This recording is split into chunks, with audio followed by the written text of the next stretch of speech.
agora oficialmente. Obrigada por vocês estarem aqui conosco mais uma vez, né, para o nosso ATPC quinzenal de Ciências Humanas. E estamos aqui mais uma vez com a Nelba para a gente dar continuidade à palestra que ela não conseguiu terminar há 15 dias atrás, por conta do que nós tivemos também que usar o tempo para falar com vocês sobre a recuperação e aprofundamento, tá ok? Então, hoje a Nelba vai dar continuidade com vocês. Espero que nós tenhamos um momento muito gostoso, de muito aprendizado com relação à educação especial, tá bom? Agora eu vou passar a palavra para a Thaisa e a Nelba, para que elas também possam dar as boas-vindas a vocês. Thaisa e Nelba. Bom dia, sejam todos muito bem-vindos. É um prazer estar aqui com vocês novamente. E eu tenho certeza que vai ser uma excelente manhã de formação. Já agradecendo a Nelba por estar mais uma vez aqui conosco. Não sei se a Vanessa já entrou, se ela já está presente, mas também eu deixo... Bom dia. Já estou aqui. Meus agradecimentos a você também, Vanessa. Muito obrigada por estar compartilhando seus conhecimentos aqui conosco e estar participando desse momento de formação. Tá bom? Passo a palavra, Nelba. Bom dia. Eu já estou passando a palavra também, tá, Vanessa? Bom dia, gente. É muito bom. Obrigada, Cléo. Obrigada, Thaisa, aí, pela oportunidade também de falar um pouquinho, né, sobre o público-alvo da educação especial. Acho que nós já tivemos uma pequena introdução no primeiro momento, mas eu quero, sim, agradecer por poder estar aqui e falar um pouco sobre a educação especial. Eu quero me antecipar pedindo desculpas pelo barulho, tá, gente? É porque estão fazendo uma reforma aqui ao lado, então qualquer problema aí, Cléo, dá um toque, Thaisa também. Mas bora lá. Bom dia, Vanessa. Tudo bem? Bom dia, tudo bem? Obrigada a oportunidade de estar aqui com vocês. É um prazer compartilhar esses conhecimentos com vocês. Eu sempre disse para a Nelba que é muito importante a gente conseguir conversar com toda a equipe escolar sobre como é a nossa sala de recurso, né? O que realmente a gente faz, porque muitos professores ainda não têm conhecimento, né? E aqui vai ser uma grande oportunidade da a gente poder compartilhar, né, Nelba? Com certeza. E vale ressaltar também, né, Vanessa, que todas as sextas-feiras nós estamos juntas, né? E juntos. Isso estamos mesmo. Eu e Osmar enquanto equipe, mais as meninas que somam a equipe também, e a gente busca fazer um trabalho, vamos dizer assim, mais próximos, né? Vamos considerar como mais próximos, um trabalho mais próximo aos nossos alunos. Eu comecei, Cléo, com as imagens da tartaruga, é isso? Isso mesmo, Nelba. Então, inicialmente, só para lembrá-los aqui, então, para eles deixarem os microfones desligados, tá bom, gente? Para ajudar a gente aí com relação ao ruído, para que nós não tenhamos que toda hora ficar ativando, né, os microfones de vocês, tá bom? Então, já peço de antemão que vocês deixem.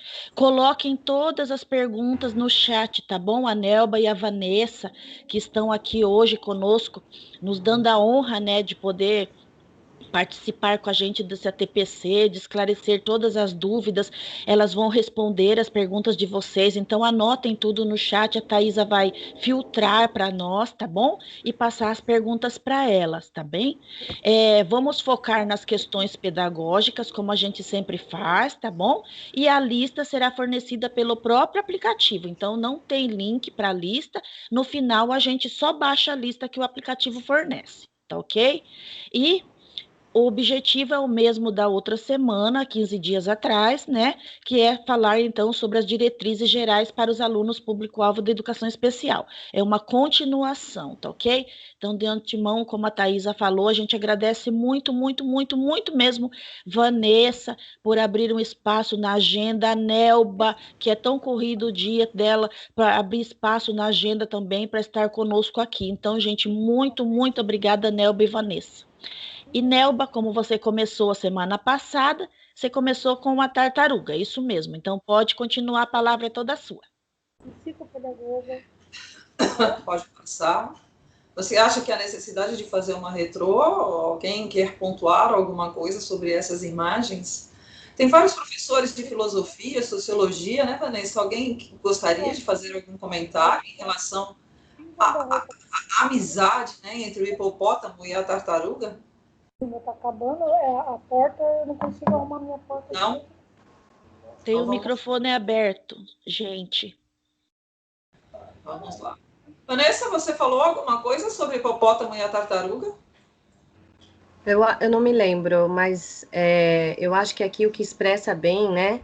O que mostra é a questão da empatia, né?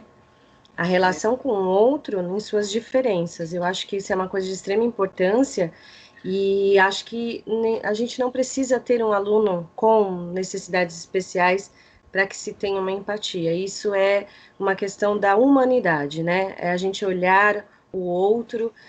Na sociologia, eu, enquanto professora de sociologia, sempre falei muito para os meus alunos, né?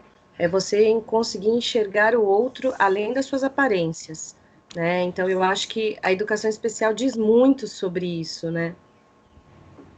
Isso é verdade. Boa sua colocação. Mas alguém quer pontuar algum ponto, né, alguma opinião em relação a essas imagens? Considerando que a nossa amiga tartaruga é aquela pessoa tranquila e calma que consegue, né, devagar, ela está ali, ela vive, né, como eu disse para vocês, hoje é comprovado que é um animal que vive mais que o homem, né? Então nós estamos fazendo apenas uma retrospectiva em relação ao que nós iniciamos a semana passada. Eu volto a dizer para vocês que eu e as meninas e o Osmar, todas as sextas-feiras, nós estamos juntos.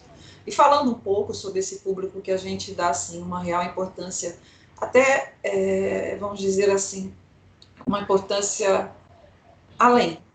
Eu, particularmente, para eu falar da educação especial, eu gosto muito. Eu estou na educação especial porque eu gosto muito, eu gosto do que eu faço, e para mim é muito importante também. Principalmente quando a Vanessa fala de nós estarmos aqui para falarmos um pouco desse público-alvo e das suas especificidades. Eu acho isso muito... Tomando cerveja, É isso mesmo. Tem o microfone aberto, gente. Pessoal, o microfone aberto. Bom dia, Mirna. Eu sei, mas seu amigo, você não precisa nem falar. Não. Professora, seu microfone está aberto. Podemos continuar, Cléo? Pode sim. Nelba, você quer, conforme as perguntas vão aparecendo no chat, você já vai respondendo? O que você prefere? Eu acho que é melhor a gente já fazendo isso, né, Cléo? Pelo menos a gente vai dando sequência. Eu acho que as perguntas...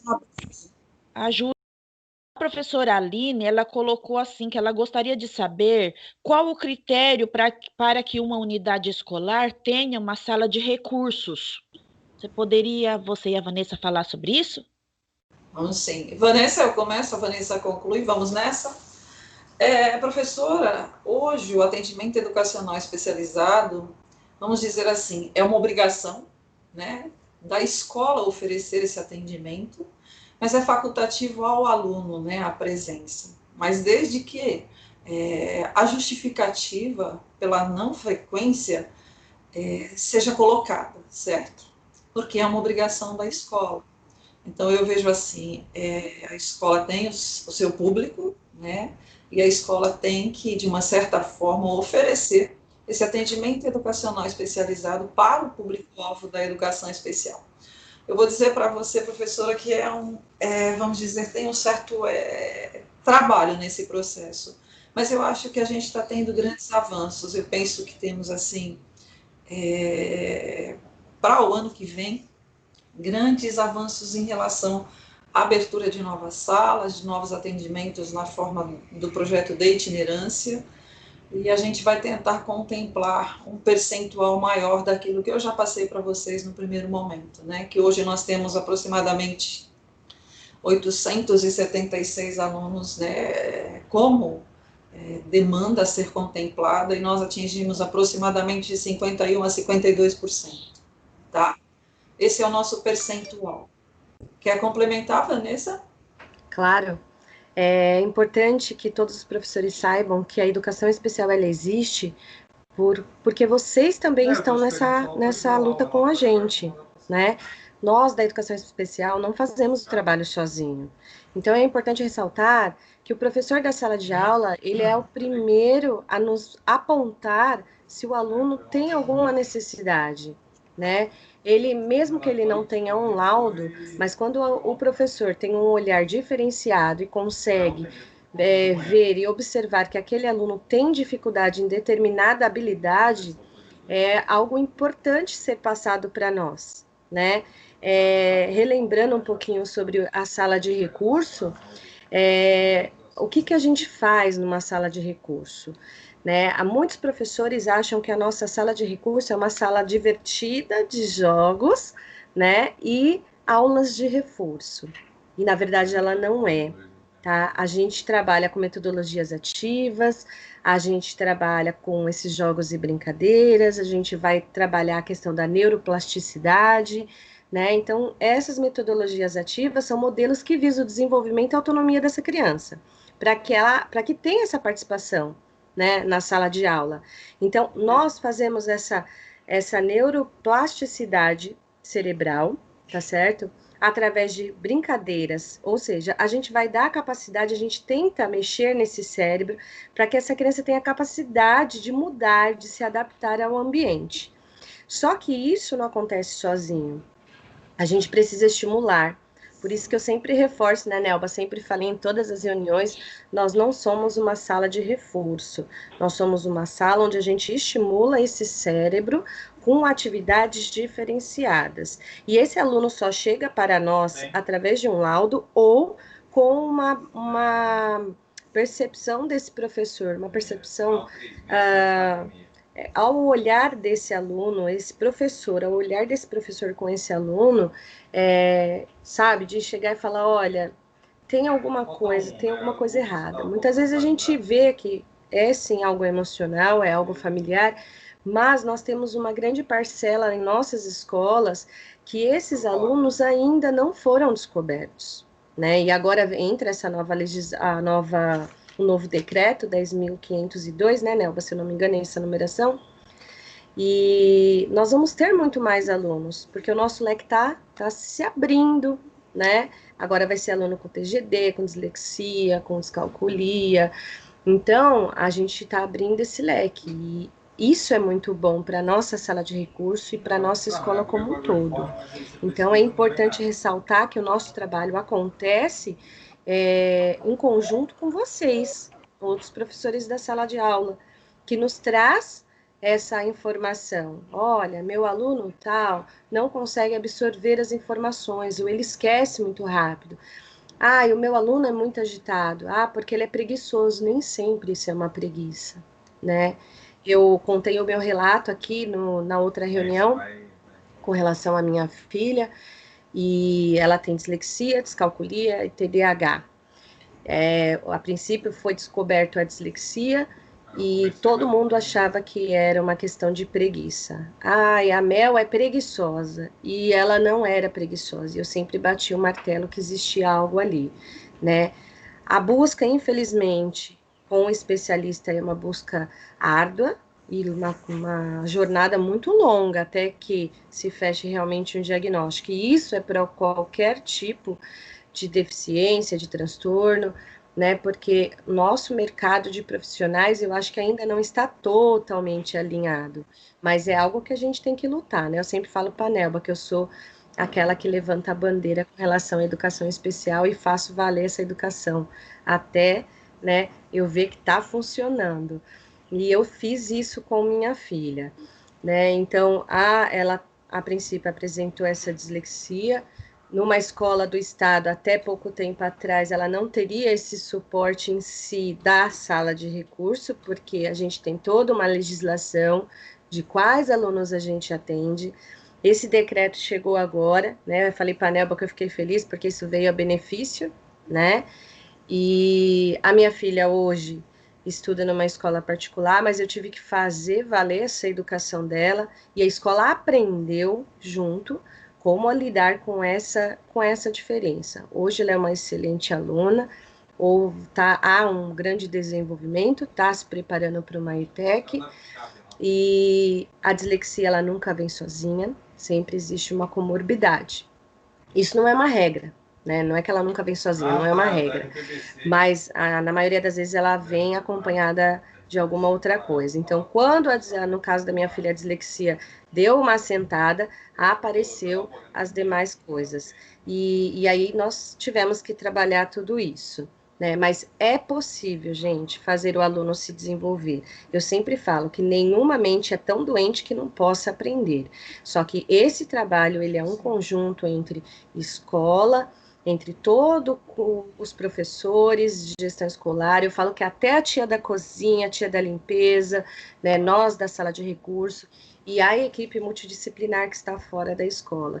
Então, isso é um trabalho em conjunto. E dentro dessa sala é desenvolvido o plano educacional individual, primeiro tem uma anamnese com os pais, e a gente vai saber do histórico desse aluno, né? Tem muito professor que fala assim, mas não precisa fazer anamnese. A anamnese é uma das primeiras coisas importantíssimas da criança, para a gente saber qual é a história dessa criança, né? Da onde ela veio, como ela foi planejada, o pai e a mãe realmente queria essa criança, como foi o histórico, para a gente chegar a uma conclusão, né, de fato. E aí sim encaminhar para os demais especialistas, fazer uma bateria de testes e encaminhar os especialistas. Ou seja, nosso trabalho, gente, não é único, tá? Nós não estamos sozinhos. Ele só acontece porque todos vocês estão com a gente.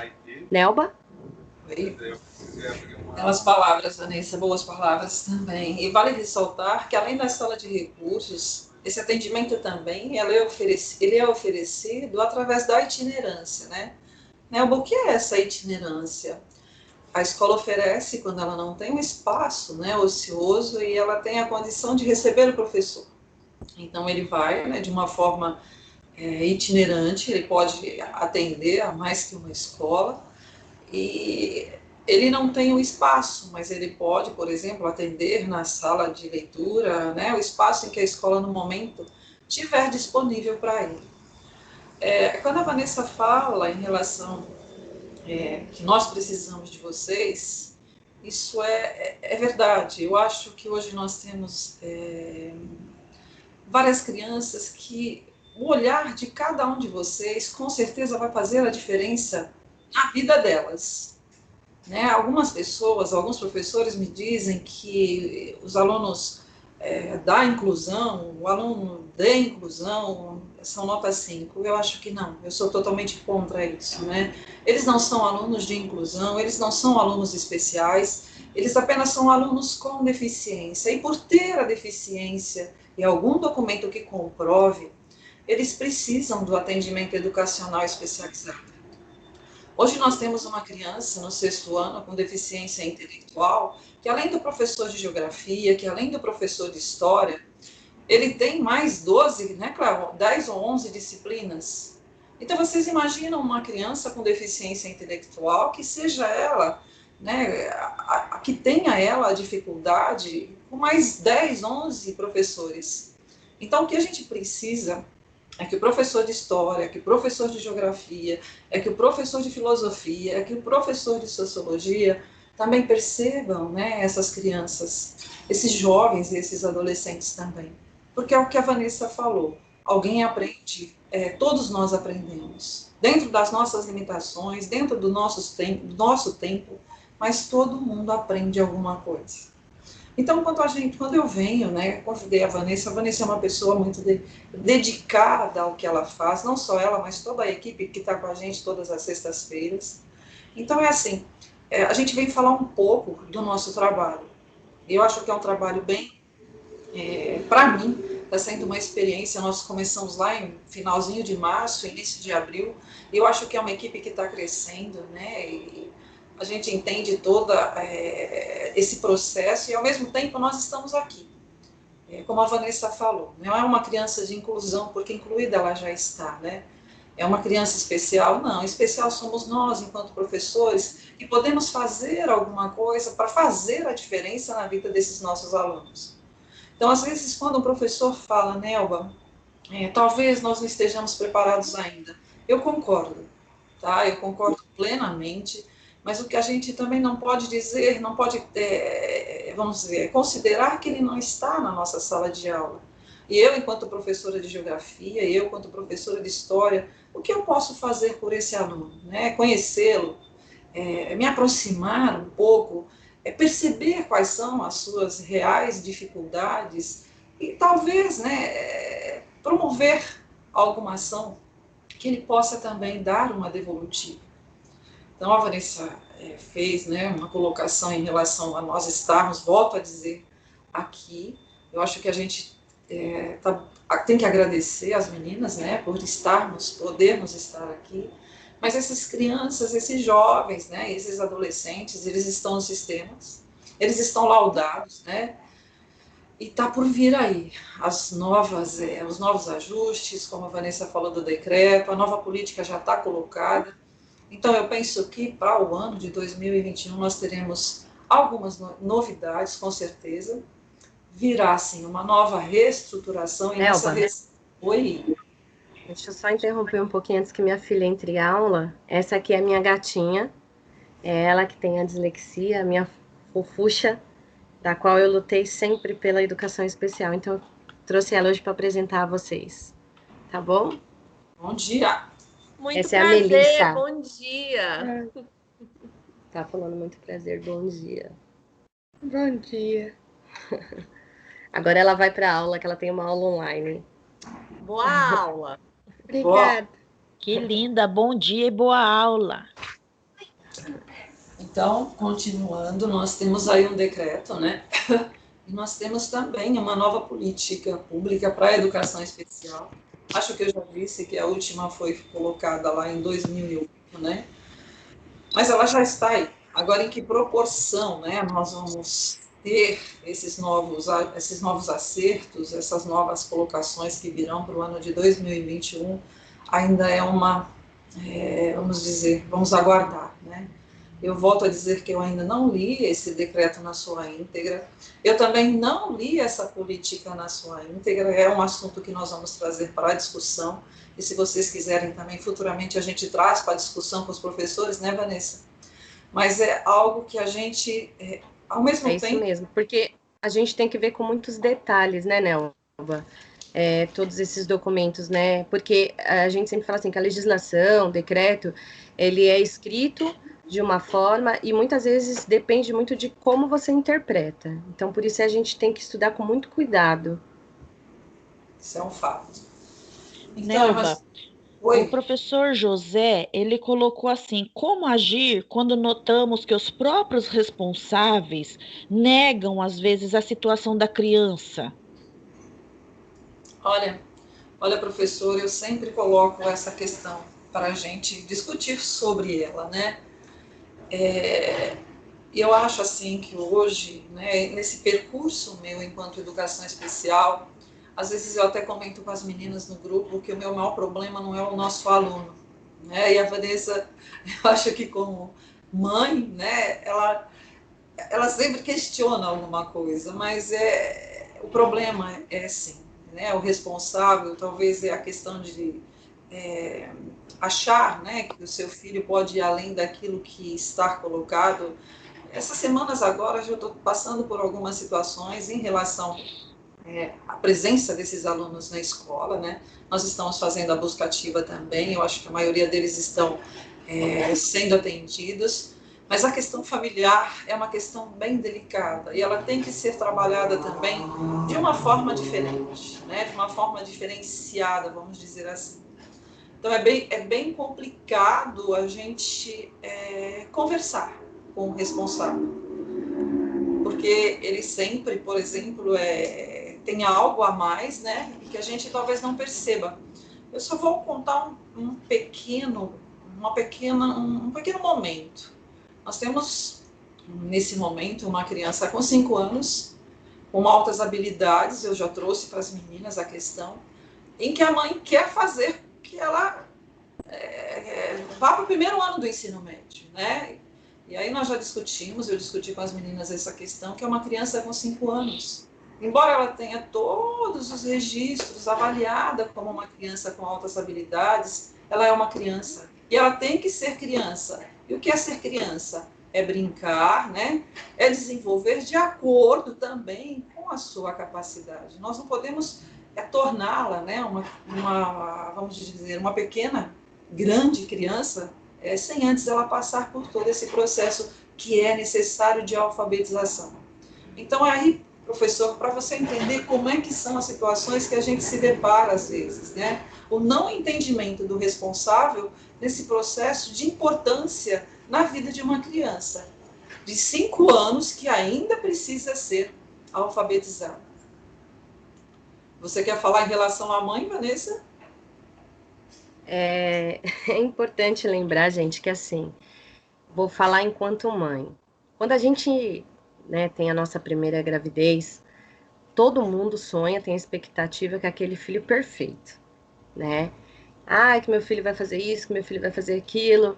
E aí, ao longo da sua vida, dessa trajetória, a gente descobre que essa criança tem alguma coisa. Para muitas mães, o que acontece quando ela descobre? Há uma questão, primeiro, de rejeição, né? De não querer aceitar a condição dessa criança. E isso é uma coisa muito complicada, né? Eu vou falar por mim, por exemplo, a princípio, eu fiquei assim, pensando, meu Deus, tem algo, e eu preciso fazer ela desenvolver. Eu já estava na educação especial, então, para mim, a visão foi um pouco diferente, né? Então, o meu objetivo era fazer ela ter progressos, né? Mas eu já trabalhei em APAE e eu ouvi relatos assim. Vanessa, quando eu descobri que meu filho era deficiente, aquele filho que eu sonhei morreu e nasceu outro no lugar. E a aceitação desse outro foi muito difícil. Então, a gente tem esses casos que a aceitação é muito difícil, e tem aqueles casos que a mãe enaltece demais a situação dessa criança, que é o caso dessa mãe, né? Então, a ideia dela é o quê? Que ela quer que a criança vá além, só que ela não está pensando na criança enquanto criança, né? E nós devemos pensar em todas essas etapas, né? Não adianta a gente empurrar essa criança lá para frente, mesmo com o grande conhecimento que ela tenha, sem ela estar preparada emocionalmente, fisicamente, né? Ela precisa primeiro brincar, se desenvolver, né, enquanto criança. Então, nessa discussão que nós tivemos, né, Nelba, eu falei que eu sou contra a colocar essa criança lá na frente, né, porque existe várias habilidades que são desenvolvidas na educação infantil e no Fundamental 1. Elas são super importantes, tanto na parte educacional como social, para que se chegue até lá no ensino médio, né, e essa etapa não pode ser pulada, porque toda vez que a gente pula uma etapa, a gente vai ver esse prejuízo lá na frente, né? Então, a gente, né, tem que parar para pensar. Então, a primeira coisa que eu falo assim para todo mundo é que a gente tem que pensar quem é a mãe desse meu aluno, né? Pô, esse aluno tem uma dificuldade. Então, tá, ok. Eu acho que ele tem, sei lá, dislexia, é um DI leve, né? Como eu vou dizer para essa mãe, como eu vou falar com essa mãe que essa criança tem uma dificuldade? A gente não vai chegar lá e vai falar, olha, eu acho que essa criança é um DI, eu acho que essa criança tem dislexia. Não, a gente vai com a equipe escolar fazer uma triagem, né? Vai para a sala de recursos, faz essa bateria de teste, faz a anamnese com a mãe, e aí vem os encaminhamentos para os especialistas. Olha, é importante investigar, porque existe uma hipótese. É assim que a gente trabalha, com hipótese, não é eu acho, né? Então, trabalhar isso tudo com esses pais é muito difícil, gente, sabe? Porque a gente tem pais que aceitam, pais que não aceitam e pais que enaltecem a situação, e aí a gente fica meio que nesse impasse, né? Então, aos poucos, a gente tem que ir entrando na vida desses pais para fazer a diferença e também entender o quê?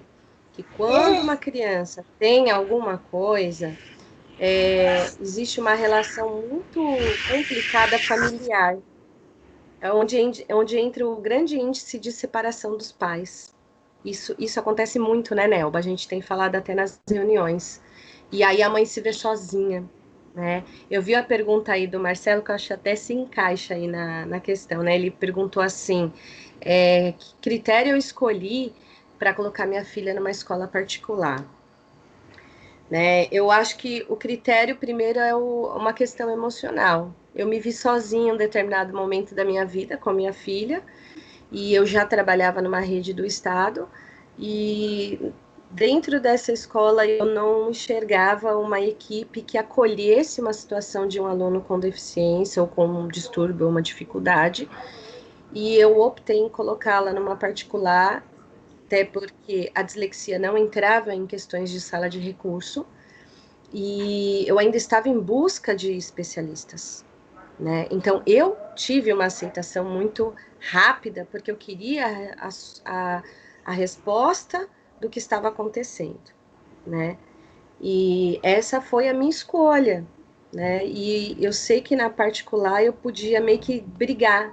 É feio falar isso, né? A gente falar que a gente tem que, numa particular, a gente vai pagar e vai conseguir brigar por alguma coisa. Porque a rede do Estado, ela dá isso pra gente. Só que a educação, hoje minha filha tem 14 anos, já está no início do ano já faz 15, e isso lá atrás, há 15 anos atrás, a nossa educação especial ainda estava engatinhando, né, Nelba?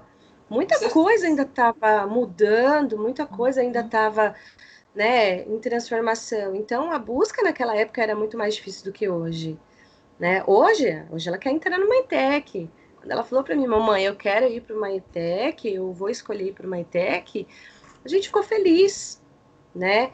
Então eu acho que a gente primeiro que a gente tem que pensar é como essa mãe se sente, porque muitas vezes das falas que a gente ouve é assim, a mãe não liga, a mãe é desleixada, o pai é desleixado, e muitas vezes não é isso. Muitas vezes ela está tentando ainda absorver tudo que está acontecendo ao redor, fora aqueles problemas familiares que a gente sabe que existe dentro da casa deles. Nelba? A gente tem em relação ao histórico, nós hoje podemos dizer que as nossas crianças, nas séries iniciais, vamos dizer, nós temos apenas 2 escolas. Os municípios, eles oferecem o subsídio de uma professora estagiária, certo? É aquela professora que muitas das vezes ela está ali, né? Ela está presente na vida desses nossos alunos. E o que vale ressaltar é que quando nós recebemos esses alunos, o Estado não tem, vamos dizer, esse suporte, né, de ter um professor auxiliar dentro da sala de aula. Mas eu vou dizer para vocês que no nosso grupo tem, né, e a Mirna está aí, nós temos alguns professores que são contratados por mandado de segurança, porque o Estado não tem, nós, enquanto Estado, não temos essa autonomia para contratar esses professores. Então, eu queria também dizer bom dia para a Mirna, né? Porque eu estou vendo a Mirna aí. E a Mirna é uma professora também, que ela é uma professora de apoio dentro da sala de aula para uma aluna cega. Né? Então, bom dia, Mirna. E, às vezes, a gente entra em alguns pontos, eu vou falar enquanto Nelba, desse profissional que está, né, acompanhando os nossos alunos lá nas séries iniciais. Eles passam pelas séries iniciais, pelo primeiro, pelo segundo, pelo terceiro, pelo quarto, pelo quinto ano, e às vezes vem para nós no sexto, né? E nós não temos esse profissional. E eu vou dizer para vocês uma coisa bem interessante aqui também. Em relação a essa demanda, eu posso dizer para vocês que 90% não chegam alfabetizados, tá? Isso são coisas, são dados que eu posso dizer com toda a convicção para vocês, em que chegam para nós nos sextos anos, nos primeiros anos do ensino médio, em algumas situações, 80, 85 a 90% não estão alfabetizados. Então, quando vocês falam para mim, quando às vezes vem essas questões de nós, né, não estamos preparados, enquanto professores, eu acredito, tá? Porque eu acho que essa transição é um momento delicado, e o fato de estarmos dentro de uma sala de aula hoje, né, nos sextos anos, com 13 disciplinas, é muita informação para as nossas crianças. É muita informação mesmo, principalmente quando ela chega para a gente em algumas situações em que ela não está alfabetizada. É muito complicado, é muito delicada a situação. Mas o que nós, volto a dizer a vocês, o que a gente não pode é não perceber a existência desses nossos alunos. O que a gente não pode é deixar de dizer bom dia, boa tarde a todos eles. Eu tenho certeza que com certeza, olha, eu tenho certeza que com certeza vocês fazem isso, né? Porque é o nosso cuidado, né? É o nosso olhar, como a Vanessa colocou, que a Thaisa coloca também, é o nosso olhar que vai fazer, que serão, né, e que farão as pequenas diferenças na vida desses nossos alunos. O que nós não podemos é deixá-los no sexto, no sétimo, no oitavo, no nono, no primeiro, sempre com alguém, vamos dizer, um professor auxiliar, né, em que, em algumas situações, não dê a devida autonomia que ele possa ter. Por que, Nemba, você está dizendo isso? A Vanessa falou sobre o decreto. Eu volto a falar sobre essa nova política. Eu acho que é um assunto bem interessante, é um assunto que requer, assim, um estudo bem aprofundado, porque vem aí, né, na minha opinião, eu vou dizer para vocês, um pequeno retrocesso. Porque os nossos alunos vão voltar, entre aspas, para as classes especiais, os nossos alunos vão voltar para, né, o convívio entre os pares, dizer assim, todos os avanços que nós conseguimos até hoje em relação a essa proposta de decretos, eu acho que a gente vai ter uma perda significativa. Essa é a minha opinião, tá? É a minha opinião em relação à Nelba. Compartilho dessa opinião com a Nelba também, né? Até na nossa última reunião eu falei que ela veio para ajudar, porém veio para tirar também, né? Então, eu acho que essa socialização das crianças que a gente conseguiu ao longo desses anos todos foi muito importante, né? Ela é importante. E agora, dentro desse decreto, abre essa brecha de que esses alunos já não necessitam, não é que não necessitam, há uma escolha dos pais, né, Nelba? De estar, de onde estar. E eu acho que isso sim é um retrocesso. E aí eu vou dizer para vocês que quando a Vanessa falou da mãe, se colocou como a mãe, com relação aos responsáveis, se eles tiverem que fazer uma opção, eles com certeza, né? Não vamos dizer, não vamos generalizar, mas eles irão colocar numa escola especial.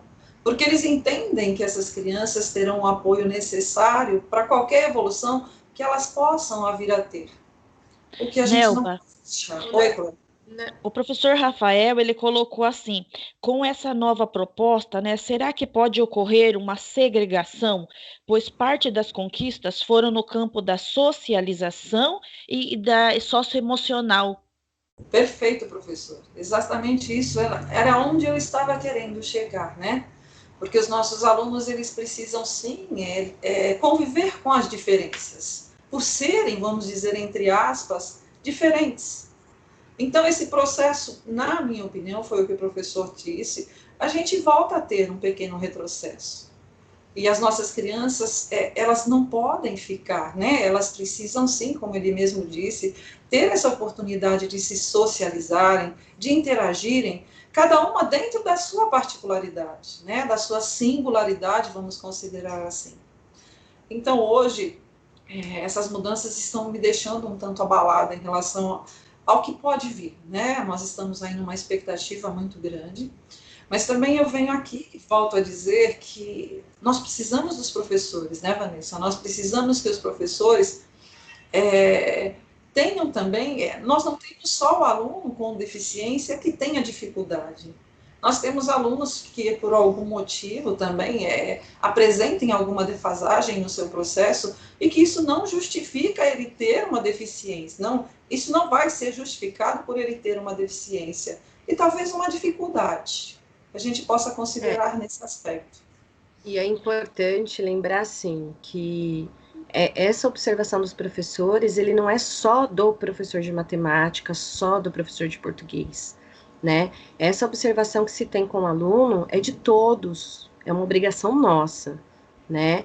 Então, é importante ressaltar que todos os professores tem que ter esse olhar, né? Que a obrigação não é só em cima do professor de português ou em cima só do professor de matemática.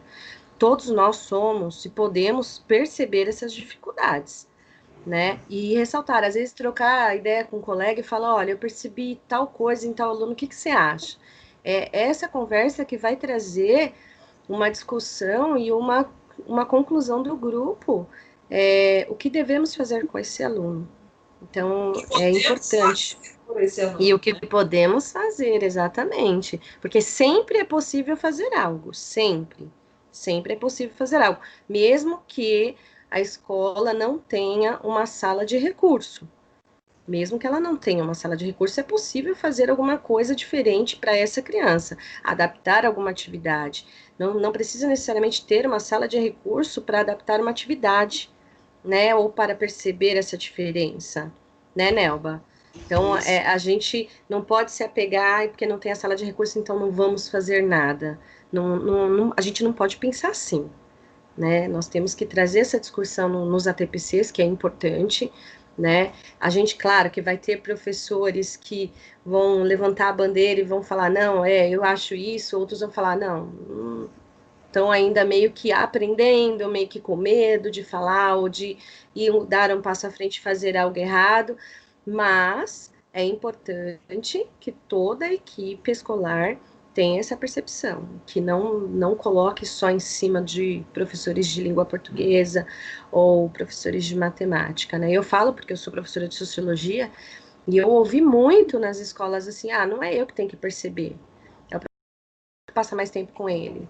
Mas, às vezes, o mais tempo com ele nem sempre é possível observar, só ele observar. De repente, o que ele observa é uma coisa, e aquele professor que está em uma ou duas aulas observa outra situação, que, somado isso, traz informações importantes para nós.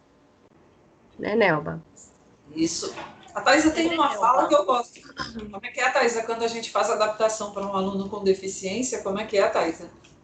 Que nós adapte para todos, foi o que eu ouvi uma vez numa formação que eu participei e eu achei muito legal. Mas eu queria falar para a Vanessa assim, que eu achei muito bacana a resposta que ela deu em relação ao que é a sala de recursos. Porque é muito comum e nós escutamos muito, assim, eu participei de muitas formações com a NELB, nós escutamos muito os questionamentos dos professores acerca disso, né? É muito comum as pessoas acharem que a sala de recursos, ela é sala de reforços, ela é uma sala que vai continuar uma atividade que estava sendo desenvolvida em sala de aula, e a Vanessa trouxe essa questão dessa neuroplasticidade cerebral, né? O auxiliar a trabalhar em cima das habilidades que o aluno apresenta fragilidade lá na sala de aula. Então, é dessa forma que o professor vai poder estar ajudando, e ficou muito claro aí a importância dessa parceria, né, do professor da sala de recursos estar trabalhando com o professor da sala regular, como que os dois juntos podem estar auxiliando essa criança, né? E aí entra essa questão da sala de recursos, auxiliar nessas habilidades, né? Então, quais são as habilidades que o aluno está apresentando maior fragilidade? É nessa questão da concentração, ele é muito agitado, ele dispensa pouco tempo na sua concentração para determinado assunto. Como que o professor ele pode estar trabalhando? Aí entra a Vanessa com a sala de recursos como especialista para estar auxiliando e estar trabalhando junto com esse professor, né? Então, é um trabalho em cima das habilidades. Muitas vezes os professores já comentaram conosco, né? Mas como que eu vou continuar? Como que eu vou fazer? Pensar também nessa questão da adaptação curricular, porque às vezes nós nos assustamos com isso, pensando que é uma coisa de grande porte.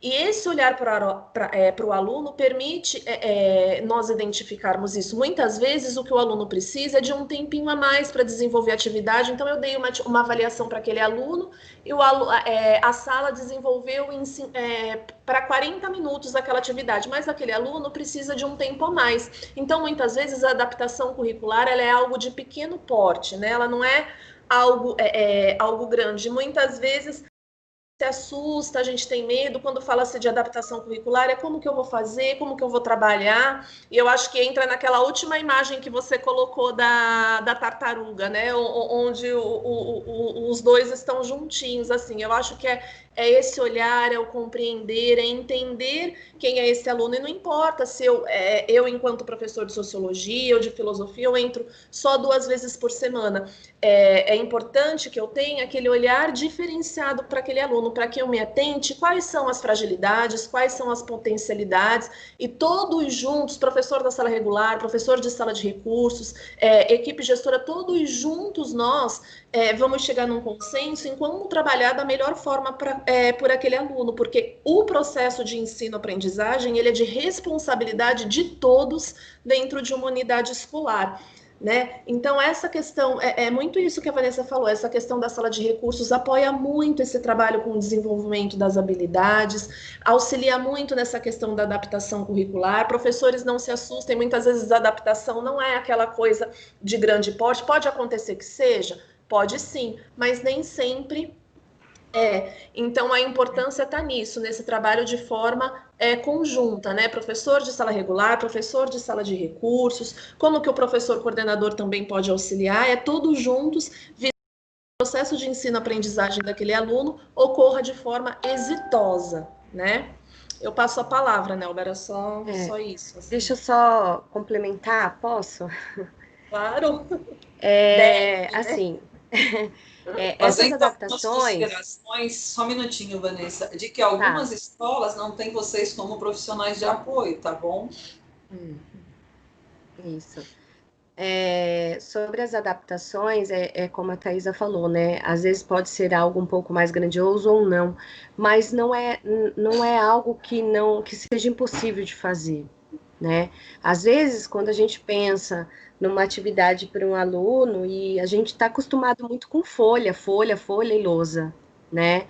E aí a gente pode ensinar aquele aluno de uma forma diferente através de um jogo, né? Enquanto ele está ali, por exemplo, com o jogo da memória relacionada àquela matéria. Olha como é simples, né? Então, na verdade, nem sempre é tão difícil. E outra coisa importante, que eu acho que muitos professores têm dúvidas, e isso sempre chega, pelo menos para mim, em todas as escolas por onde eu passo, é assim: então a atividade adaptada, a minha atividade adaptada é você que vai fazer, para todos os alunos da escola toda. Não, a sala de recurso, ela não faz a atividade adaptada. Ela desenvolve um trabalho diferenciado na sala e, junto com o professor da sala regular, é feito um trabalho, tá? Então, nosso papel é orientar o professor. Olha, como a gente faz essa atividade adaptada? Primeiro, a gente tem que saber como é esse aluno, né? Não existe receita pronta.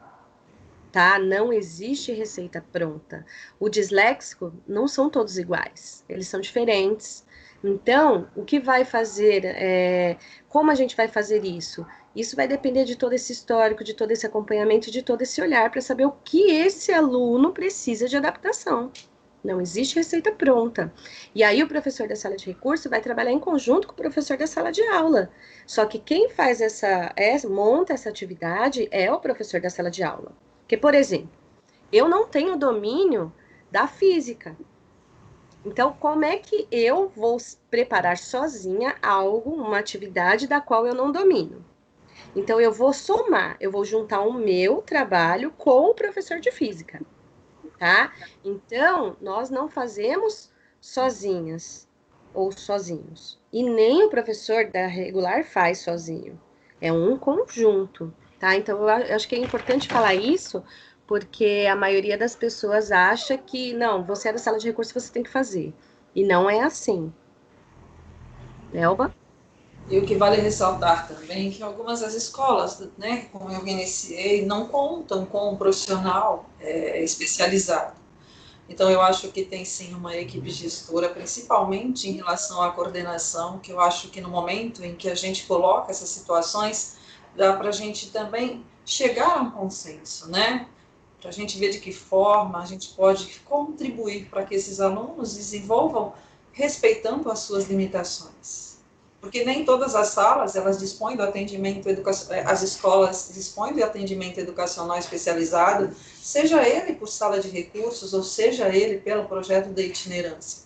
Então, aí, né, o professor é que a gente fala, essa questão de adaptar ele, né, de ter a percepção de conhecer o aluno e ver do que ele é capaz. E a gente só vai ter essa devolutiva em relação ao aluno quando a gente se propuser algo, né, para saber o que o meu aluno traz enquanto informação. Porque, às vezes, alguns nos surpreende. Eu tive um relato de um aluno, há um tempo atrás, que ele me disse que que o professor nem sabia o nome dele. E ele era um aluno com deficiência intelectual. E que ele tinha, sim, as suas, vamos dizer, o seu conhecimento, e que ele podia, de alguma forma, corresponder às expectativas do professor, seja de língua portuguesa, seja de matemática, mas considerando assim, se ele tem um laudo, né, que dá a ele a deficiência intelectual, a gente já entende que ele tem uma limitação, que ele tem, se vocês forem buscar o conceito de deficiência intelectual, é porque ele possui limitações, né, no entendimento, no avanço de um determinado conteúdo dentro da sala de aula. E aí vale ressaltar essa questão do professor ter, né, essa percepção de que forma, vamos dar um exemplo da geografia, de que forma eu posso contemplar um aluno que não consiga identificar os estados dentro de um mapa. Mas eu posso criar uma legenda e pedir para que ele pinte, né, que ele corresponda a essas expectativas mínimas dentro do conteúdo de geografia. O que eu não posso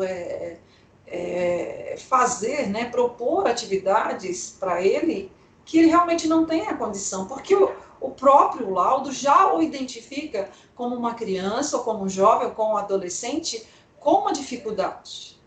Então, eu acho que é legal a gente ter essa percepção de professores de geografia, de história, de língua portuguesa, de matemática, que eu tenho um aluno, ele está ali, e de que forma eu posso contribuir para que o mínimo avanço ele tenha, né, dentro da minha disciplina. Mas para eu poder ter essa devolutiva, eu preciso explorar, eu preciso saber quem é o meu aluno, né? Eu vou propor algumas situações em que dali eu consiga avaliar o meu aluno. E não dizer que ele é uma nota 5 porque ele é um aluno com deficiência. Talvez dentro da capacidade dele, ele desenvolva além. E eu posso dizer que ele é um aluno nota 8, 9, porque dentro do que foi proposto por mim, ele colocou, né, entre aspas, o que eu esperava, como uma devolutiva. Então, é muito importante, né, nós, enquanto professores... Nelba, ou até mesmo o 10, né, Nelba, porque depende muito da limitação. Existem coisas, por exemplo, que são propostas a nós para fazermos e que muitas vezes está fora da nossa limitação. Então, você vai fazer aquilo, você deu o seu melhor, assim, você fez tudo que você pôde, não é? E dentro desse tudo que você pôde, para você é um 10, digamos assim, porque é lógico que eu não vou conseguir fazer da mesma forma que você, digamos, se você tem muito mais condições do que eu vou fazer dentro do meu melhor, e dentro do meu melhor foi o que eu consegui apresentar, não é nesse sentido? Nesse sentido, exato, Cléo. É o que você falou, nós também não temos todos, né? Eu, por exemplo, eu acho que nesse grupo de professores, nem todos têm o mesmo domínio hoje da tecnologia. Mas para mim, o que eu sei tá bom, entre aspas. Vamos dar uma nota para mim. Mas eu poderia ter um 10 se eu tivesse o domínio total, né? Então, são algumas situações em que a gente aí também vai avaliar a potencialidade de cada um.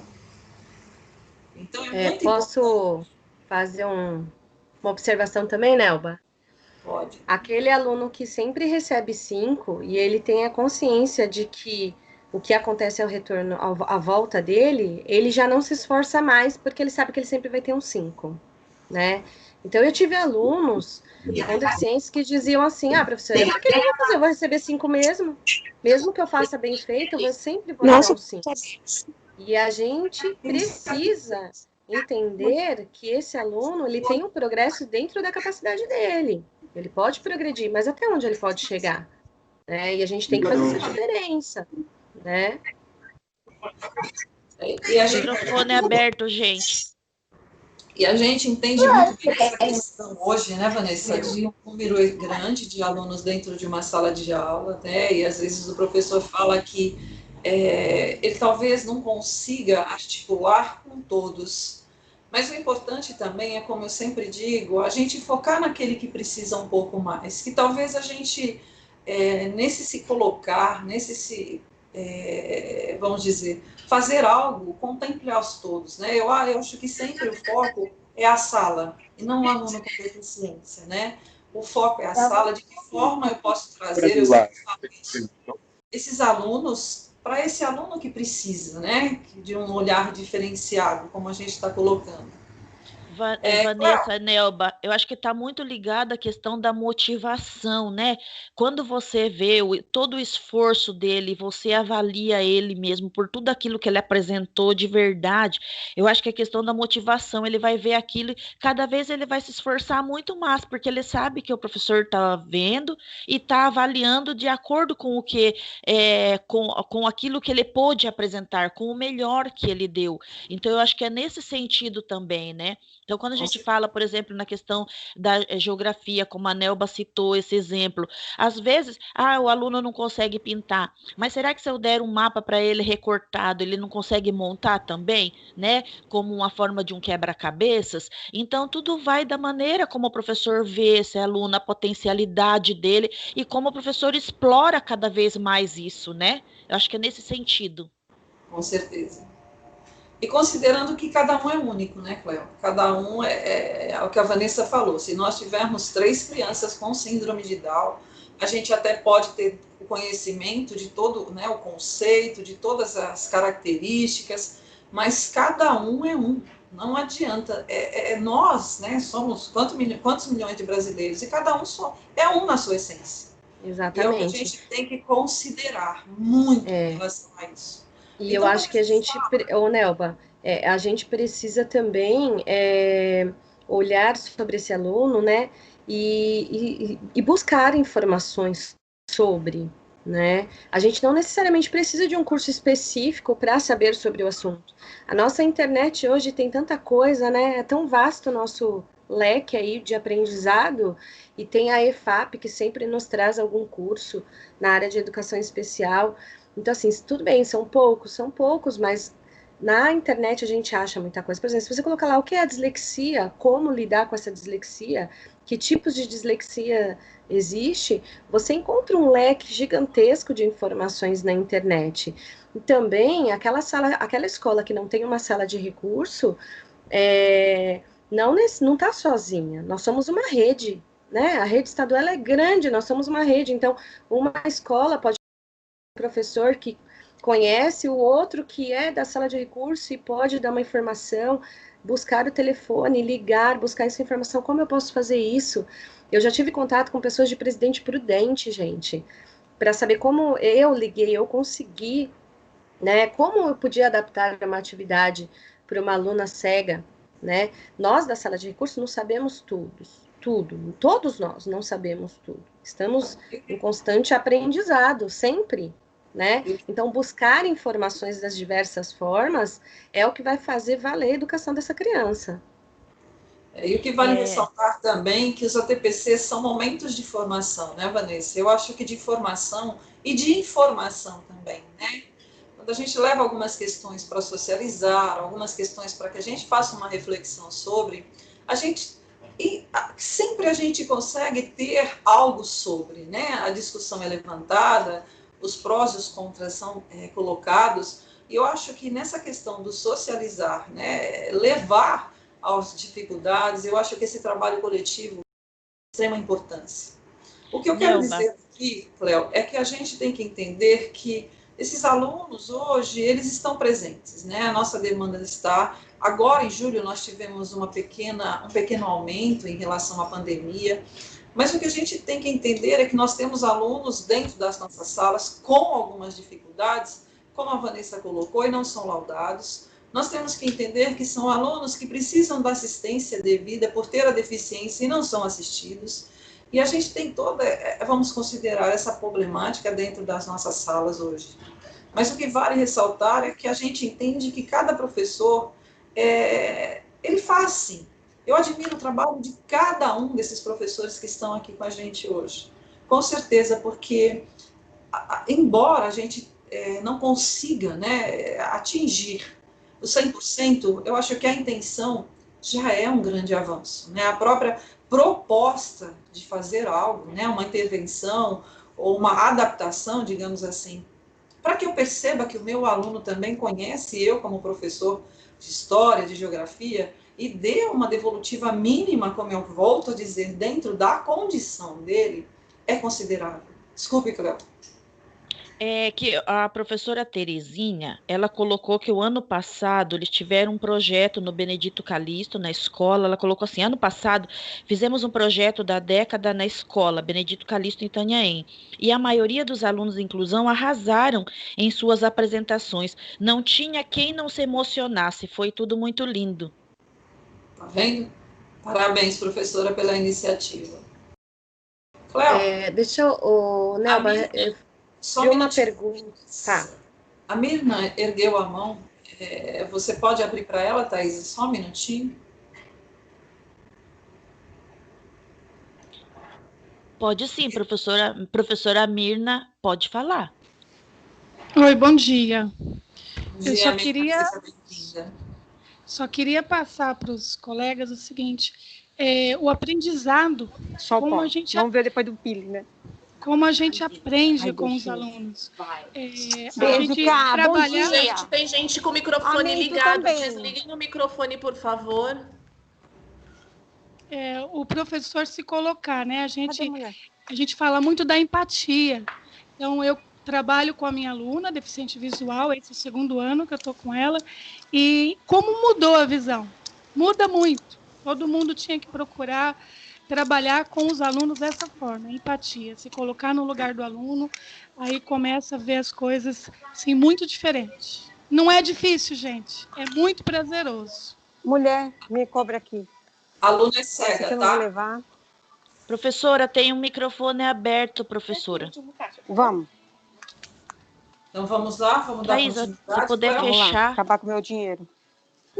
Ai, meu Deus. Nossa, tem gente fazendo compra, gente. É bom, né? E ela falou que rende, que é uma beleza. Thaisa, fecha. Eu tô entrando aqui para fechar, mas o meu não tá indo, por isso que eu não tô conseguindo fechar. Mentira! E eu sou...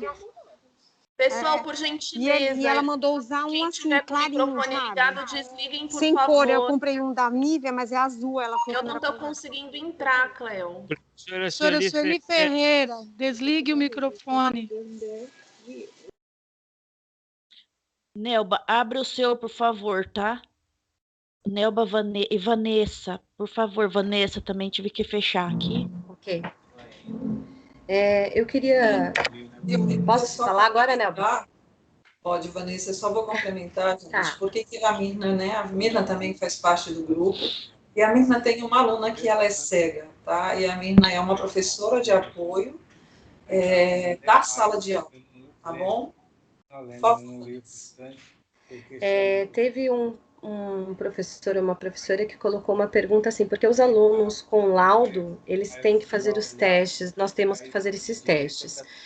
Porque muitas vezes o laudo que vem da escola, do médico, é escrito assim: o aluno tem dislexia.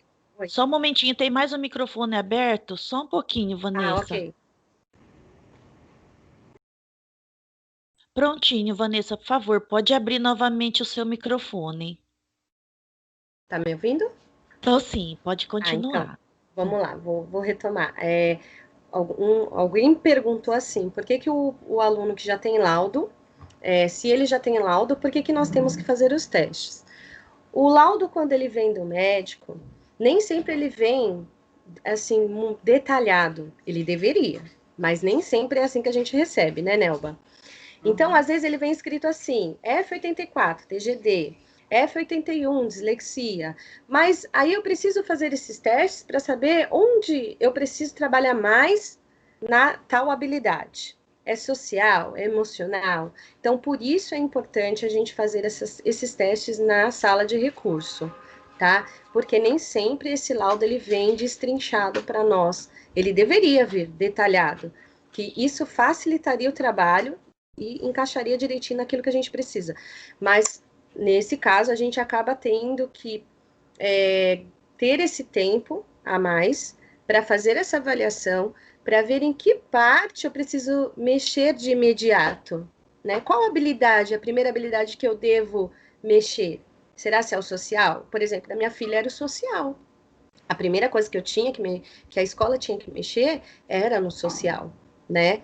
Então, é por isso que a gente faz os testes, mesmo com laudo ou sem o laudo. E vale ressaltar também, né, Vanessa, que existem algumas situações que eu vou só socializar com vocês. A semana passada eu estive com uma família em que o médico demorou 12 anos para dar um laudo de autismo.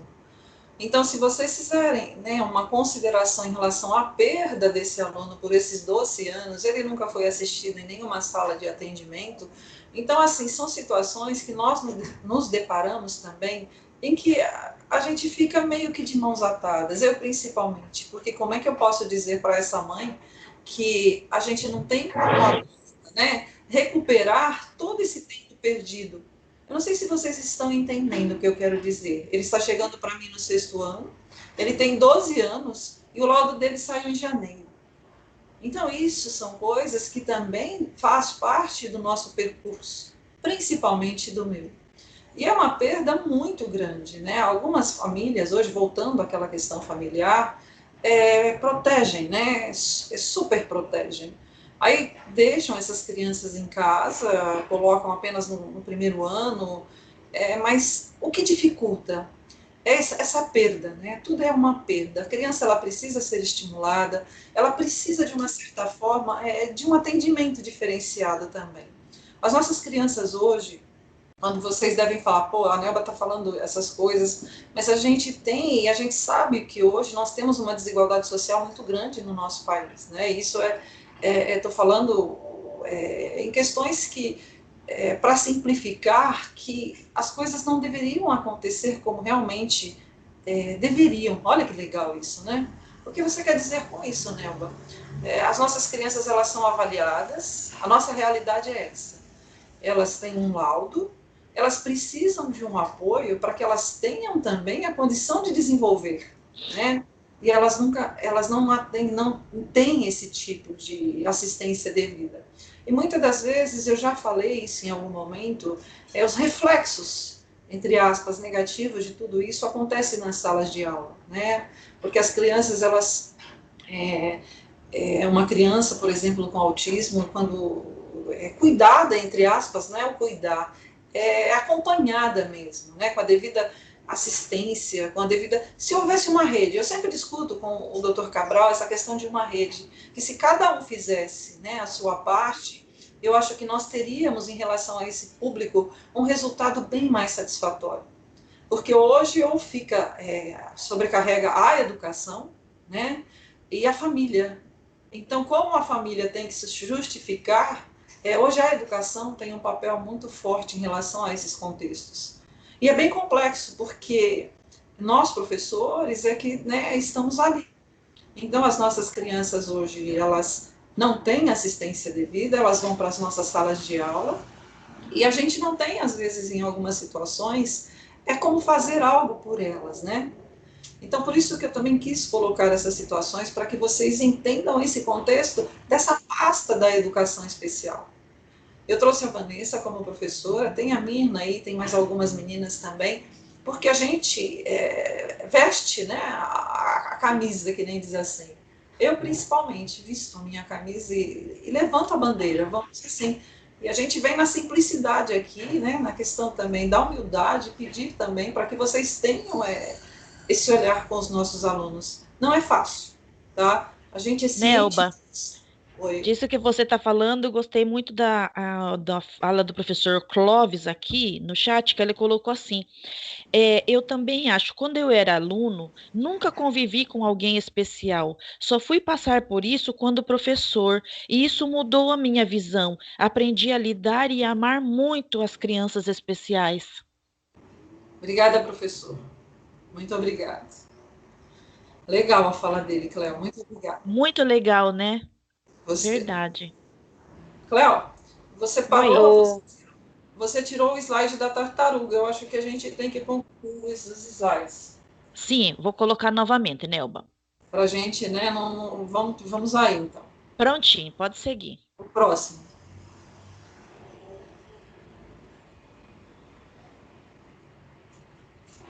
Próximo. Nós estávamos na Marli, André. Próximo. Isso. Nesse, né? Na diferenciação do ensino. Aí, no que diz, né? O que diz a Marli em relação a essa diferenciação? Ela diz que diferenciar é dispor-se a encontrar estratégias para trabalhar com os alunos mais difíceis. Se o arranjo habitual do espaço da sala não funciona com esses alunos, se os livros e materiais didáticos não são adequados para eles, se as atividades planejadas não os motivam, é preciso modificá-las, inventar novas formas, experimentar, assumir o risco de errar e dispor-se a corrigir. Então, a Marli escreveu isso aí lá em... Deixa eu enxergar aqui, que tá difícil, hein? Em 1999. Hoje nós estamos em 2020, né? Bem antigo. E eu gosto muito dela, né? Enquanto estudiosa, enquanto pesquisadora, em relação a essa questão do saber diferenciar e contemplar a todos, né, dentro daquilo que é proposto por mim, na minha prática pedagógica, né? Eu sempre digo que o professor é o recurso, é o único recurso, e é o melhor dos recursos, e é o mais acessível aos nossos alunos, é o mais completo dos recursos que a gente tem, né? É o professor, somos nós enquanto professores. Tudo bem? Quer fazer alguma colocação, claro, em relação a esse conceito de diferenciar? Não, Nelba, acho que você foi perfeita. Pode passar, né? Pode.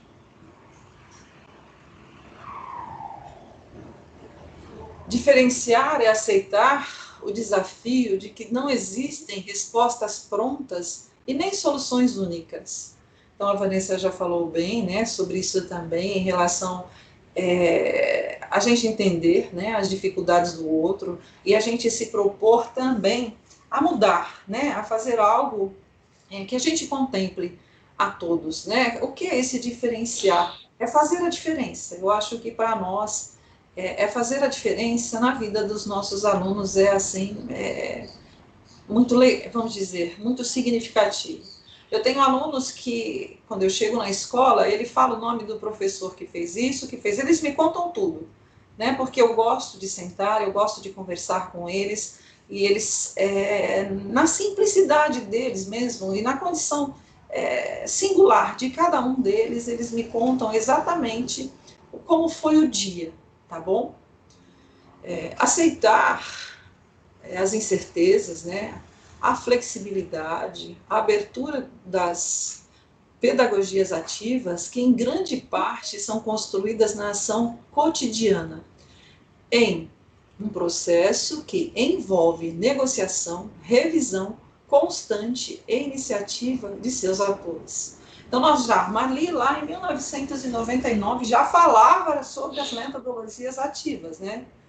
Então, é muito importante hoje o que a gente entende como metodologias ativas, onde a gente também torna, né, o aluno como protagonista de algumas situações, né, de algumas práticas pedagógicas propostas por nós enquanto professores. Cléo, quer fazer alguma colocação, Vanessa, em relação a isso? Não, por mim está tranquilo. Não, tudo ok.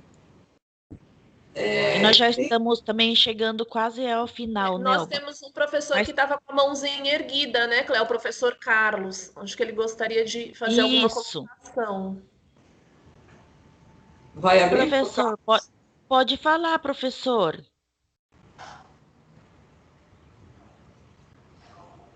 Carlos?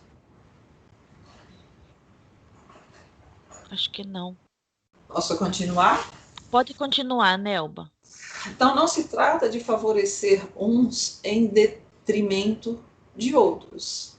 Os próprios estudantes, eles podem ter a oportunidade de compreender que A diversidade humana é algo inerente e que todos têm limites e possibilidades que dá para aprender com o outro, né? E que existem caminhos e linguagens variadas para a aprendizagem e para o ensino. Então é bem legal. Eu gosto muito da Marli, eu acho que ela faz umas colocações assim que, né, ela escreveu esse livro em 1999, eu tenho o livro aqui, se vocês quiserem, por curiosidade, alguém, né, ler, é muito bom. A gente tem uma visão de 1990, a gente linka ao momento atual e a gente percebe que a Marli já tinha essa visão há 20 anos, há 21 anos atrás. Né? Então a gente, mas bom, desculpem, só foi uma colocação. Que é as nossas metodologias ativas, né? É fazer de forma diferente para que o aluno aprenda. Essa visão já se tinha lá atrás, né? E é uma visão que eu acho que ela é bem, vamos dizer assim, ela é pontual e essencial ao mesmo tempo, né? Porque eu acho que quando a gente percebe que o lidar com as diferenças e trabalhar para que essas diferenças tenham resultado, o diferente passa a ser nós, enquanto profissionais, né? Bora lá. E eu acho que aí também, né, quando ela diz assim, ó, que todos têm limites e possibilidades, né? Que dá para aprender com o outro e que existem caminhos e linguagens variadas para a aprendizagem e para o ensino. É o foco nas potencialidades, né? Muitas vezes a gente fica com aquele receio, foca nas fragilidades e esquece de focar nas potencialidades. Então, quando a gente foca nas potencialidades, a gente percebe que é possível, né? Com certeza. E respeitando sempre as limitações e as particularidades de cada um, né? Porque a gente nunca pode querer além, né? Nelba, os professores estão perguntando o nome do livro. Volta lá, Cléo, tá no primeiro slide dela. Desculpa. Pedagogia das diferenças na sala de aula, gente. O título do livro. Pedagogia das diferenças na sala de aula, tá bom? Marli Sodré, 1999, e aqui a Nelba está falando, Marli André, desculpa, 1999, e esse texto, esse trecho que a Nelba pegou da página 22, tá ok?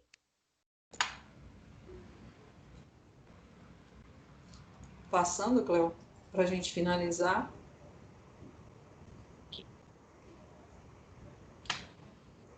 A Cléo perdeu. Aí agora, eu vou falar um pouquinho, né? Eu acho que a Vanessa diferenciar, eu acho que eu já falei isso já. Já. Agora é esse aqui, ó. Então, aí que a gente ia falar sobre o atendimento educacional especializado, mas eu acho que, eu não sei, Cleo, a Vanessa falou, né?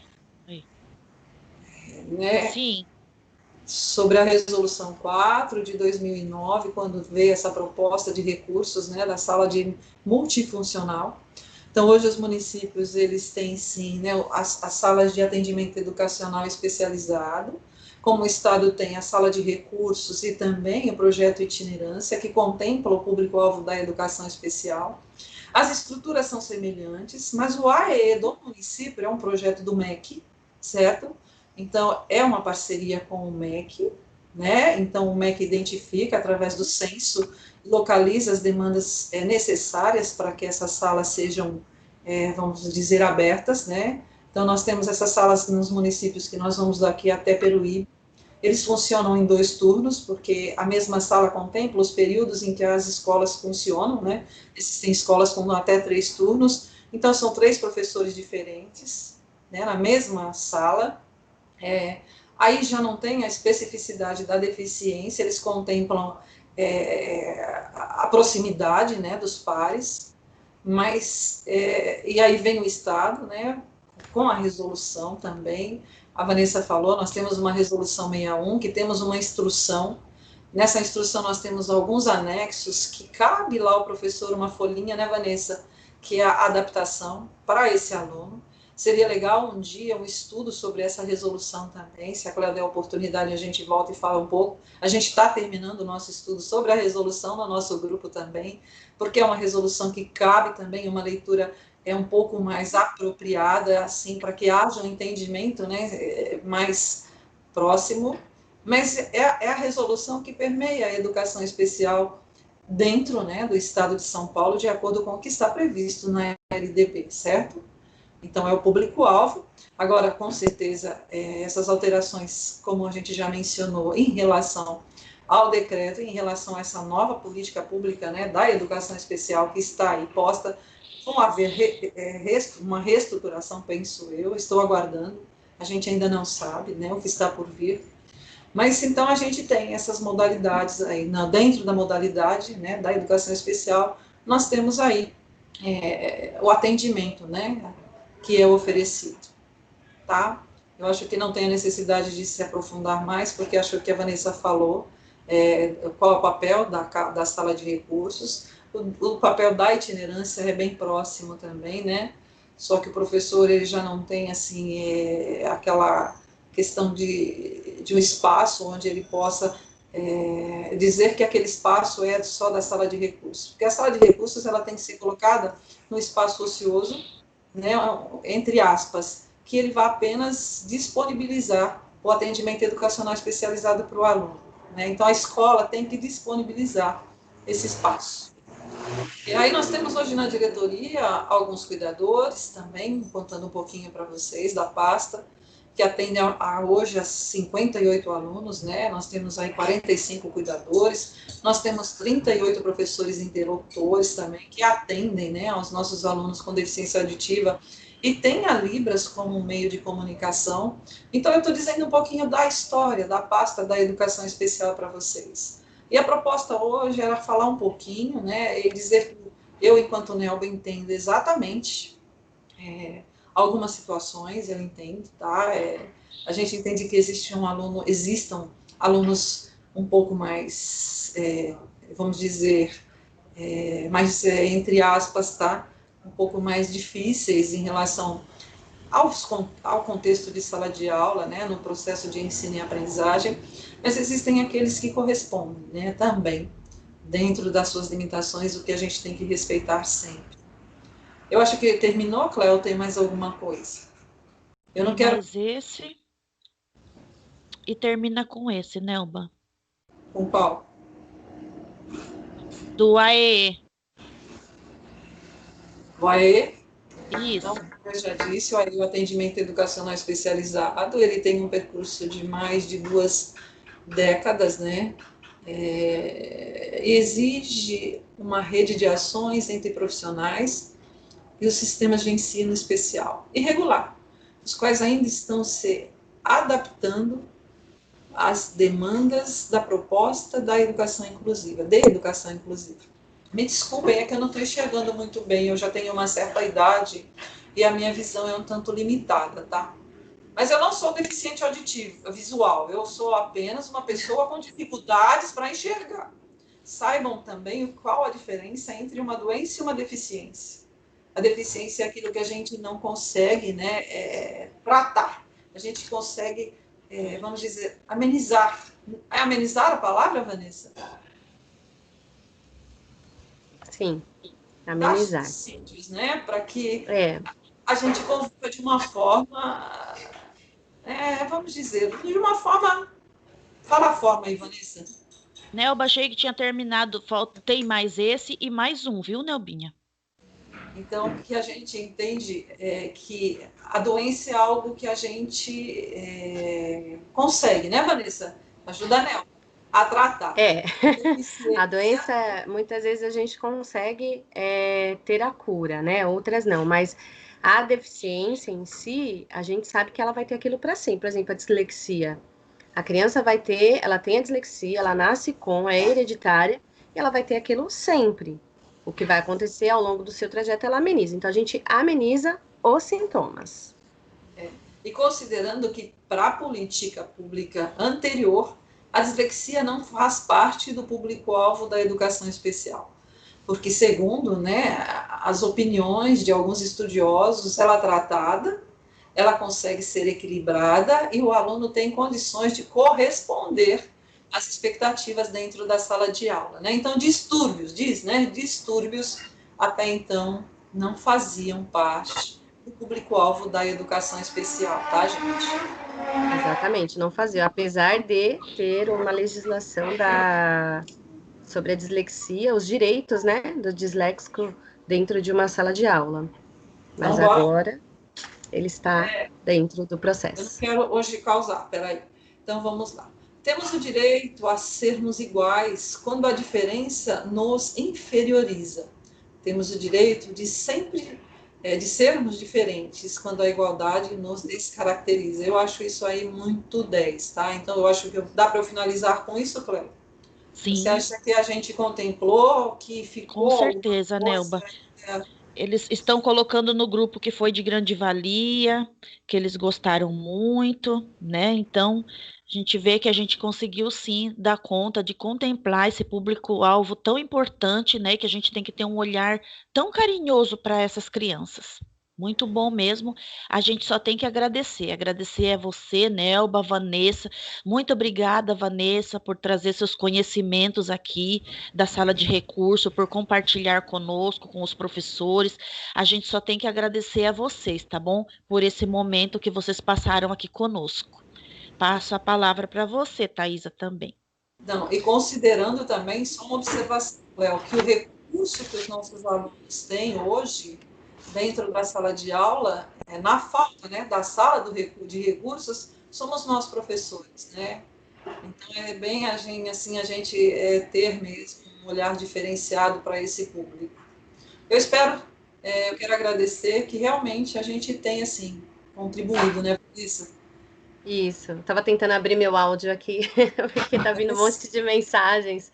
Quero agradecer o espaço dado aí para a gente poder compartilhar nossas experiências e falar para todos, né, que vocês não estão sozinhos. Mesmo que não tenha uma sala de recurso e tenha dúvidas, busque a nós, que a gente tem como ajudar, auxiliar, né, orientar de alguma maneira. Sempre é possível fazer a diferença na vida dessa criança, tá? Não é fácil e não existe uma receita pronta, mas é possível. E obrigado pela oportunidade. E eles nem vêm com manual de instrução, né, Vanessa? Não vem, gente, não vem. Igual filho. Filho nem vem com manual de instrução. Léo? Thaís. Gente, muito obrigada, Thaís. Agora eu passo a palavra a você. Pessoal, eu tenho um recado para vocês, né? Na verdade, é um combinado que nós vamos fazer. Foi enviado para as escolas ontem um e-mail sobre a consciência negra. Nesse e-mail tem alguns informes, vai um texto também, e eu vou pontuar algumas coisas aqui com vocês. Estamos em novembro, o mês da consciência negra. Um momento em que precisamos debater e refletir sobre o sentido de 20 de novembro ser a data escolhida pelo movimento negro como Dia Nacional de Zumbi e da Consciência Negra. Tópicos como a violência contra negros, o que foi a escravidão e suas consequências, a inserção do negro na sociedade brasileira, o reconhecimento dos descendentes africanos e seu protagonismo na construção da sociedade brasileira, entre outros temas, são pontos de discussão que integram as diversas atividades culturais e debates que compõem o dia e a semana de 20 de novembro, bem como todo mês, de modo a promover a consciência negra e beneficiar a convivência entre todos. Considerando que é importante e que todos os componentes curriculares garantam o ensino da história e cultura afro-brasileira durante todo o ano letivo. No estado de São Paulo, a Secretaria da Educação preparou o material Aprender Sempre para apoiar os estudantes neste momento. Nele existem diversas atividades organizadas com a intenção de ajudar os estudantes a desenvolverem habilidades que contribuam para a difusão da educação das relações étnicos-raciais, o ERER. Além do material Aprender Sempre, o desenvolvimento das habilidades do currículo paulista nos componentes curriculares de todas as áreas de conhecimento fomenta ações de respeito aos direitos humanos e a valorização da diversidade de indivíduos e de grupos sociais, sendo a divulgação dos resultados dessas ações no dia, semana e mês da consciência negra, fundamental para a promoção de uma cultura antirracista na escola. Assim, um olhar aprofundado nos objetos de conhecimento e unidades temáticas dos componentes de todas as áreas de conhecimento do currículo paulista permite visualizar a promoção do ERER por meio do estudo da história da África e dos africanos, da luta dos negros no Brasil, das culturas negra e afro-brasileira, do negro na formação da sociedade brasileira. Na verdade, eu pontuei algumas coisas aqui, mas esse texto ele foi na íntegra nesse e-mail, ele vai ser compartilhado com vocês. E pensando nessa temática, pensando nesse assunto, eu gostaria que nós fizéssemos um combinado. No próximo ATPC, que será dia 24, nós vamos compartilhar 5 roteiros de professores que tenham desenvolvido essa temática. Nós vamos enviar para as escolas um formulário, tá? Esse formulário vai ser compartilhado com vocês, para vocês preencherem, e no dia 24, todos precisam enviar para a gente roteiros de estudos, pode ser PPT também, ou outros materiais, aulas que vocês tenham desenvolvido acerca dessa temática. Dentre todo o material que vocês nos enviarem, nós vamos escolher 5 para estar compartilhando no ATPC do dia 24 de novembro, tá bom? Então, nós vamos enviar o formulário para vocês preencherem. Nesse formulário, vocês vão poder estar anexando o roteiro de estudos, o PPT, ou outros materiais que vocês tenham utilizado para desenvolver, para trabalhar essa temática com os alunos. E no dia 24 de novembro, de todo o material que nos foi enviado, nós vamos escolher 5 para estar compartilhando aqui no momento desse ATPC. Então, o ATPC do dia 24 vai ser todo voltado para essa temática. Esses trechos desse texto que eu li para vocês, eu li alguns trechos, mas esse texto foi na íntegra, num e-mail para a escola, e a escola vai compartilhar com vocês, tá bom? Então, fica combinado que no nosso próximo ATPC, do dia 24, nós vamos socializar 5 aulas, né, que os professores tenham trabalhado essa temática voltada para a consciência negra, tá bom? Então, eu conto com a participação de todos vocês, todos devem enviar para nós os materiais que vocês estejam trabalhando, como vocês estejam trabalhando, eu conto assim com todos vocês, para que a gente tenha um momento bem rico, dia 24, no nosso momento de ATPC. Me despeço aqui de vocês, deixo o meu agradecimento especial à Nelba e à Vanessa por terem participado conosco, foi muito rico, é sempre uma oportunidade de aprendizado para todos nós. A educação especial, ela é um desafio, mas ele é um desafio que nós abraçamos, e eu tenho certeza que todo mundo aqui vai dar o seu melhor, e nós estamos aqui para aprender, né? Qualquer coisa a gente corre para a Vanessa, a gente corre para a Nelba, e juntos nós vamos nos ajudando. O importante é que nós tenhamos todos esse olhar que acolhe a todos indistintamente. Então, eu deixo aqui meu agradecimento especial. Muito obrigada, Vanessa. A Nelba está sempre conosco, né? Ela já está aqui direto conosco. Então, Vanessa, obrigada por compartilhar os seus saberes. A Nelba também. O nosso carinho. E você será sempre muito bem-vinda aqui no nosso ATPC. Sempre que quiser participar conosco, o nosso espaço está aberto para você, tá bom? Para a Nelba também. Mas é o que eu falo. A Nelba já está sempre aqui, né? Direto conosco. Então, quando você puder, quando você quiser, assim, as portas aqui estão sempre abertas para você, tá bom? Obrigada, um beijo a todos e eu passo a palavra, Cleo. Gente, só agradecer a vocês, muito obrigada. A gente passou um pouquinho do nosso tempo, mas a gravação vai para vocês. Vocês vão entender tudo direitinho. A gente vai mandar e-mail depois sobre tudo isso que a Thaisa falou, tá bom? Vai no e-mail de vocês.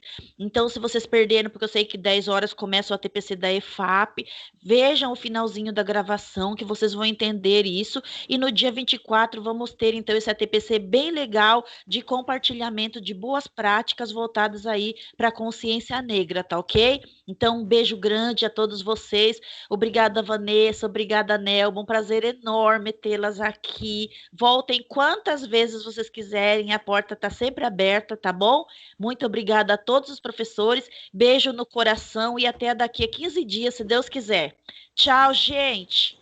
Obrigada, Tchau, Mirna. pessoal. Obrigada, viu? Beijo a todos. Um bom fim de semana. Beijo a gente. Beijo. todos. Tchau, tchau. E o Cláudio está atrasado. Tchau. Beijo, gente. Tchau. Tchau.